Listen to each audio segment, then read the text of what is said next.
Vidéo improvisée, mais le Conseil constitutionnel a tout juste validé la loi relative à la gestion de la crise sanitaire.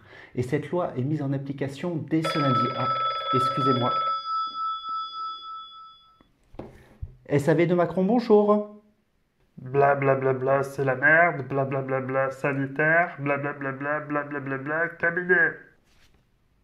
Non, promis, ça n'a rien de scato.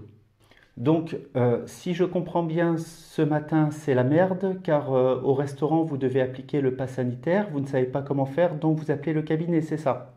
Blablabla. Donc, ce qu'on fait, c'est que je vous explique tout ça et je réponds à toutes vos questions juste après l'intro. SAV de Macron.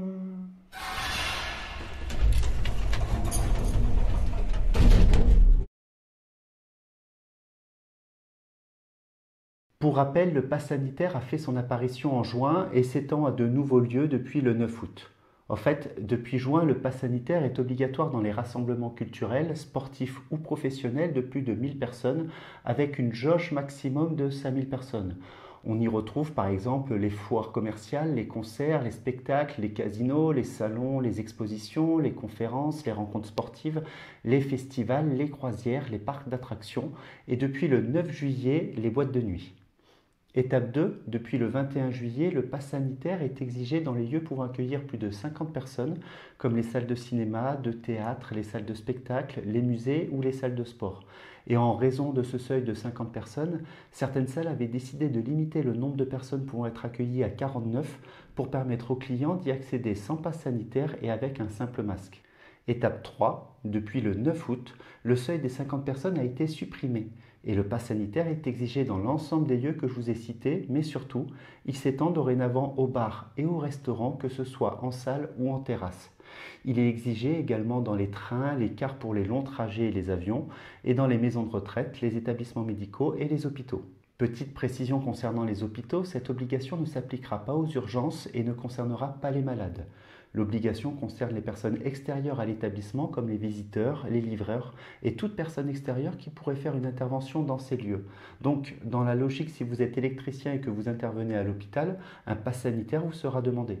Pour terminer sur cette question, le pass sanitaire pourra s'imposer dans certains centres commerciaux, dont la superficie est supérieure à 5000 m², si un arrêté préfectoral l'impose. Et non, le pass sanitaire désigne le document qui prouve que vous n'êtes pas contagieux à la Covid-19. Et ça peut être le certificat attestant d'un schéma vaccinal complet, mais également le résultat d'un test PCR ou antigénique négatif de moins de 48 heures. Bon, pour information, les autotests ne sont pas valables. Et un certificat de rétablissement du Covid-19 quand il date de moins de 6 mois.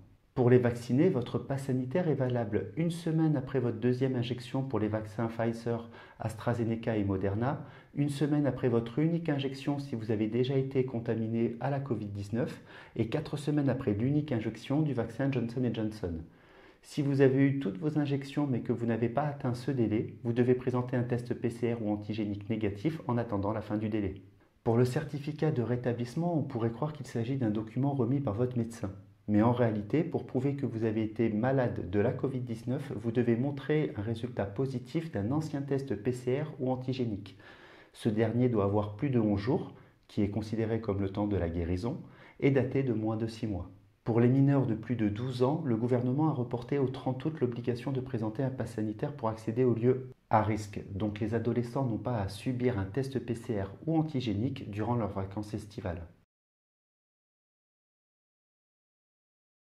Dans les faits, ils sont tous concernés avec des modalités différentes. Le personnel soignant et non soignant des hôpitaux, cliniques, maisons de retraite, ainsi que les pompiers, les ambulanciers et les aides à domicile devront obligatoirement être vaccinés d'ici le 15 septembre. Des contrôles auront lieu à partir de cette date et les récalcitrants seront suspendus sans indemnisation. Les salariés des lieux recevant du public, comme les cinémas, les restaurants, les bars, les trains, les avions, devront présenter un pass sanitaire à partir du 30 août pour pouvoir travailler. Un pass sanitaire, donc pas obligatoirement être vacciné. Un salarié a tout à fait le droit de se faire tester tous les 2 jours. Les récalcitrants au pass pourront être suspendus durant une période sans toucher de salaire et ils risqueront le licenciement pour faute s'ils persistent à ne pas présenter un pass sanitaire. Bien entendu, le chef d'entreprise devra également avoir son pass sanitaire en règle. Et il encourt également jusqu'à 1 an d'emprisonnement et 45 000 € d'amende s'il ne vérifie pas le pass sanitaire de ses salariés. Et à ceux qui voudraient faire du zèle, les mêmes sanctions seront applicables à ceux qui voudront imposer un pass sanitaire alors que leur entreprise n'est pas ciblée par la loi. Le Premier ministre Jean Castex a déclaré que les restaurateurs, les cafetiers et autres professions habilitées à demander le pass sanitaire ne seraient pas responsables du contrôle des pièces d'identité des clients. Cette tâche est réservée aux forces de l'ordre, seules habilitées. Certaines personnes créent des fausses attestations de tests négatifs pour pouvoir voyager ou se rendre à des événements festifs. Pour lutter contre cette fraude, les documents émis par les laboratoires et les centres de vaccination sont désormais authentifiés. Tous comprennent un data matrix, une sorte de QR code qui certifie que le document est authentique en croisant les informations avec la base de données de l'assurance maladie. Pour vérifier la data matrix, les personnes effectuant les contrôles doivent utiliser l'application professionnelle Tous Anti-Covid Vérif. Sur cette application, vous y voyez seulement une couleur, vert ou rouge, le nom de la ville et le nom de la personne. Par contre, il n'y a aucun détail sur le motif de la validation. Il y a 2 QR codes sur les attestations de vaccination. Un data matrix pour vérifier que votre document est authentique pour les professionnels et un QR code pour scanner les documents et l'intégrer dans l'application Tous Anti-Covid. Mais ça reste totalement optionnel, vous pouvez tout à fait contrôler manuellement les attestations. L'objectif dans cette vidéo n'est pas de prendre position, mais simplement d'expliquer les règles. Mais avis personnel, arrêtez de vous battre entre vaccinés et non vaccinés. Ne soyez pas indifférents aux autres arguments et acceptez les différences pour rester unis face à la maladie. Et quelle que soit votre position, n'oubliez pas, seul vous irez peut-être vite, mais ensemble nous irons loin.